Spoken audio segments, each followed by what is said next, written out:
Mathambo, and as you see, we just wanted to start the interview, but have a look at the background.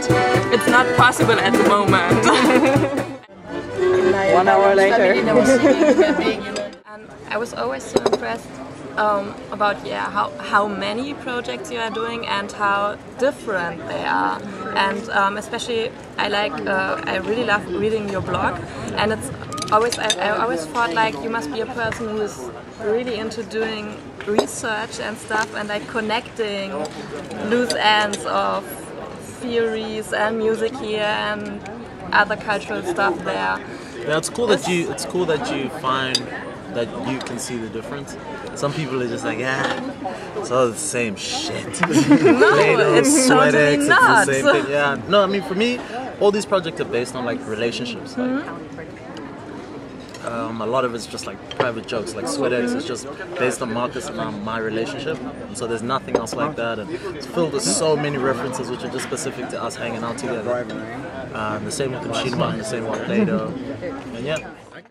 It's interesting that you mention artists like Fela Kuti and Sun Ra, because I often read that your music or your style is connected to something like Afrofuturism, which their styles or their idea and vision is too. So do you see yourself in like a tradition like that, or do you want to achieve? Well, in a way it's like it's kind of condescending to pick out some African artists and say that these are Afrofuturist artists. Yeah, I'm just making the music that I think should be made right now. And if you look at what's happening in South Africa, it's all quite futuristic. It's just contemporary African music. Like our pop music, the White House and the tech house that's coming out, that's like our pop music. That's what old women and little children like listen to around. That's what people drive in taxis. And so we're all part of that lineage. We're influenced by them, and we're the next generation, and we're doing kind of what we should be doing. Machine One is like it's a famous protest song from the ANC. It has weird layers. Like part of it is that it's a famous protest song from the 70s, 80s, and then those people who were the revolutionaries then, and like on the front line, now they're like politicians, like really fat cat politicians, driving limos, and when they get into trouble for whatever, I guess that's the problem of a lot of states, is also using like populist rebel rousing when they're in shit. Because you have that backspin, so that even if you're in trouble, you still want to sing those songs to get people back. The same way that they use those songs to bring people together for somewhat good back then, people do it in dodgy ways now. So Machine One was one of those songs because the history of it has been people singing it, bring me my machine. And some people say it's like my machine, like bring me the Industrial Revolution, But then other people are like, bring me my machine gun, which is like another.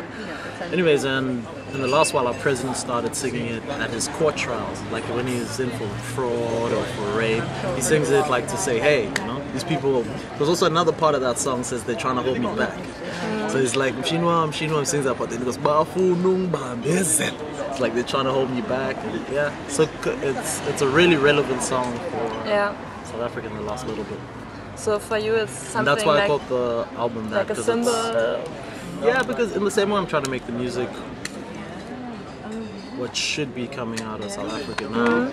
The title is what is happening in South Africa now, and it's laden with the history, but it's also like very contemporary and and everybody in South Africa knows what it means. When you say the name, it's a bit like when I told my mom the title, she was a bit like. We have this joke about. Like whenever someone says something outlandish in the house, you look in the corner of the room and you go, those are the views of Ntata Mokata, to say that if the camera is watching, because you can't really say what you want to say all the time. And we've seen that a lot with in our neighbor state, Zimbabwe, where freedom of speech is very much limited. And you wouldn't be able to do something like that and get play in places. Oh, okay.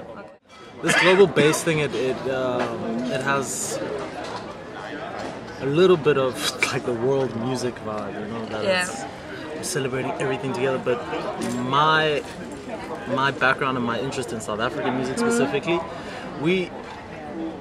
it's very much it's an insular thing, and I think Argentina maybe is the same. That they listen to Argentinian music and the cumbia from there. Like our interest might be global, but cumbia is like South African music is very much like local, and it's drenched in the phrases, and people might get the rhythm of it, but they don't get the context, and it's quite funny.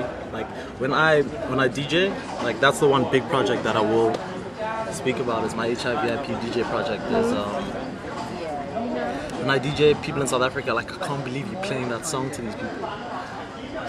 Like the meaning is so fucking hectic, and people don't really get it at all. It's weird. But people dig the music and they dig the beat, but they don't get the the context. It's weird to recontextualize music like that.